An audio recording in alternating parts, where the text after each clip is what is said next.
To change your blade,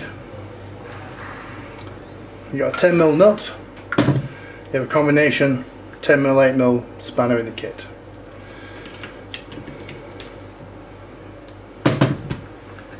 Slacken it. Cover comes off, reveals your chain and your bar. That can just be slotted off. These bars are designed to be swap round. Locating holes on either side and an oil hole. Turn it around, oil hole. The oil hole actually fits on this side, like so. There's two, so it's even wear. If you use it on one side all the time, it'll start to wear the bar at the front edge. So it's designed to be turned over. Use it a week and turn it over to the side. If you notice,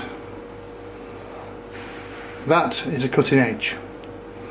Little tooth at the front, any cutting edge. Tooth in the front, pointing forwards. That's the correct direction for your chain to be fitted. That's just a lug. You've got a round location to fit in the hole on the bar. The head of the adjuster has a slot in it to adjust it. Fit the chain, locate it onto the bar, put it into the slots. Be careful, the chains are very sharp, so handle them carefully.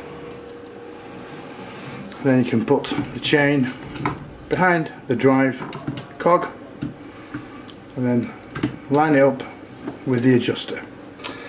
You need to hold the bar in place while you're refitting the cover. Just pushes on, put on your locking nut and just do it finger tight. You need to take a flat bladed screwdriver, locate it into the adjuster and turn clockwise. So the chain going up. Again, pull it. Still too much play there. You want to see about 5 of the drive teeth clear that with a reasonable pull.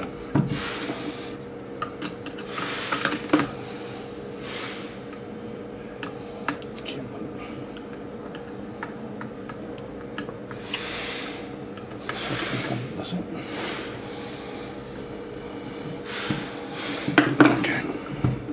Oh, that feels about right. You should be able to move the chain freely. If it's tight, just slacken it off a little bit. You want the chain to move freely on the bar. So it's still better. Sharp. Once you've got the correct tension, go back on its side and retighten the nut up.